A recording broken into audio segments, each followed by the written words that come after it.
गर्मी का मौसम था। रात का समय धीरे धीरे गहरा होता जा रहा था। आसमान साफ था और पूरा चांद अपनी दूधिया रोशनी धरती पर बिखेर रहा था। गांव के चौपाल के पास पुराने पीपल के पेड़ के नीचे कुछ लोग चारपाइयां डालकर बैठे थे। हल्की हल्की गर्म हवा चल रही थी। कहीं दूर से झींगुरों की आवाज आ रही थी। बच्चे अपने दादा दादी के पास सिमट कर बैठे थे और जवान लोग दिन भर की थकान मिटा रहे थे। तभी सफेद दाढ़ी वाले दादाजी ने अपनी लाठी जमीन पर टिकाई, गला साफ किया और धीमी रहस्यमयी आवाज में बोले, आज मैं तुम्हें एक सच्ची और डरावनी कहानी सुनाता हूँ। कुलदीप एक साधारण सा किसान था, लेकिन उसकी मेहनत असाधारण थी। उम्र लगभग 25 साल, गठीला शरीर, सांवला रंग और माथे पर हमेशा पसीने की चमक।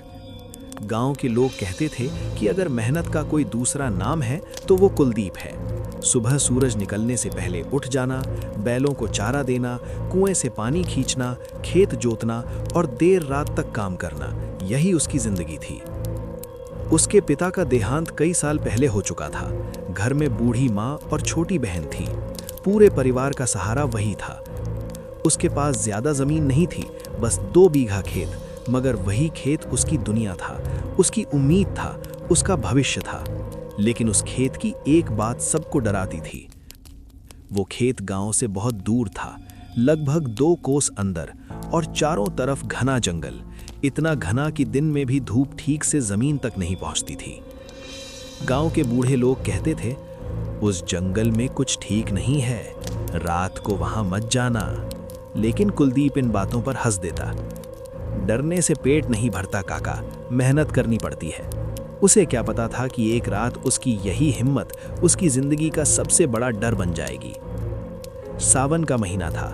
खेत में मक्का और धान की फसल लहलहा रही थी। हरियाली देखकर कुलदीप का मन खुश हो जाता था। लेकिन जंगल के जंगली जानवर, सुअर, नीलगाय, सियार अक्सर रात में आकर फसल बर्बाद कर देते थे। 2 दिन पहले ही आधी फसल रौंद दी गई थी। माँ ने चिंता से कहा, बेटा अगर ऐसा ही रहा तो इस बार भूखे रह जाएंगे। कुलदीप ने दृढ़ आवाज में कहा, आज रात मैं खेत पर ही रुकूंगा, मचान पर सो जाऊंगा, जो भी जानवर आएगा भगा दूंगा। माँ घबरा गई, नहीं बेटा, रात को जंगल ठीक नहीं। कुछ नहीं होता माँ, बस जानवर होंगे। उसने लाठी, एक पुरानी टॉर्च और खाना बांधा और शाम ढलते ढलते खेत की ओर निकल पड़ा।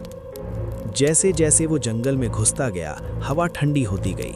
पेड़ों की लंबी परछाइयां रास्ते पर अजीब आकृतियां बना रही थीं। कहीं से उल्लू की आवाज आती, कहीं सूखी टहनी टूटती, कभी ऐसा लगता कोई पीछे चल रहा है। लेकिन वो खुद को समझाता, डर बेकार है। आखिर वो खेत पहुंच गया। बीच में उसका मचान बना था, बांस और लकड़ी से बना करीब 10 फीट ऊंचा चबूतरा। वहीं से वो पूरे खेत पर नजर रख सकता था। उसने चूल्हा जलाकर रोटी खाई, पानी पिया और मचान पर चढ़ गया। धीरे धीरे सूरज डूब गया। आसमान में काले बादल छा गए, चांद भी गायब, पूरा अंधेरा, ऐसा अंधेरा जिसमें हाथ को हाथ नहीं दिखे। सिर्फ जंगल की आवाजें, झींगुर, हवा, पत्तों की सरसराहट, दूर कहीं सियारों का रोना। मचान पर लेटे लेटे कुलदीप ने आसमान देखा। आज की रात लंबी होगी, उसने सोचा। थकान ज्यादा थी, इसलिए आंख लग गई। अचानक खर्र खर्र, जैसे कोई घास घसीट रहा हो। वो चौंक कर उठ बैठा, टॉर्च जलाई। नीचे कुछ नहीं, शायद सुअर होगा, उसने सोचा। फिर लेट गया। लेकिन कुछ ही देर बाद टप टप टप, नंगे पैरों की चाल, धीमी लेकिन साफ। अब उसकी नींद पूरी तरह गायब। जानवर ऐसे नहीं चलते, ये किसी इंसान की चाल थी। उसने धीरे से झांका। दूर खेत के कोने पर कोई खड़ा था, सफेद कपड़ों में, लंबा, बिल्कुल स्थिर। कुलदीप की सांस अटक गई। इस समय यहाँ कौन हो सकता है?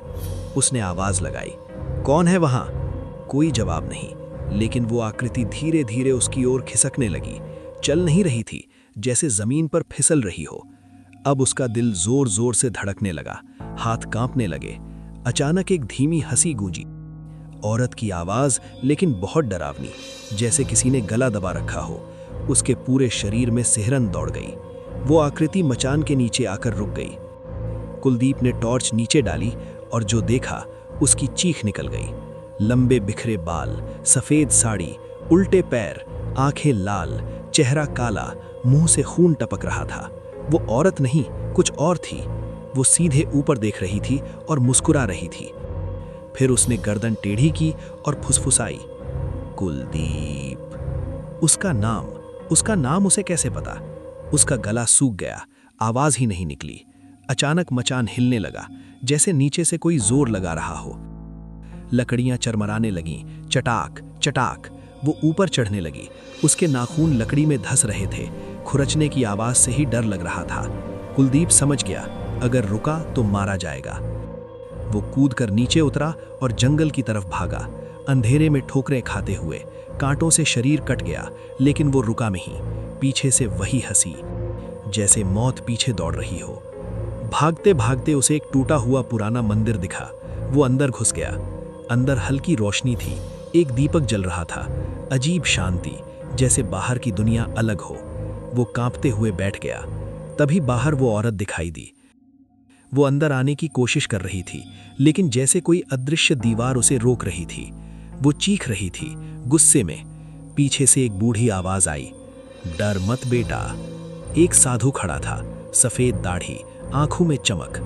उसने कहा, ये चुड़ैल है, सालों पहले इसी जंगल में मरी थी, धोखा देकर मार दिया गया था, तब से भटक रही है। साधु ने मंत्र पढ़े, भस्म फेंकी और वो आकृति धुएं में बदल गई, चीखती हुई गायब। सुबह जब कुलदीप उठा, मंदिर आधा टूटा पड़ा था। कोई साधु नहीं, सब खाली।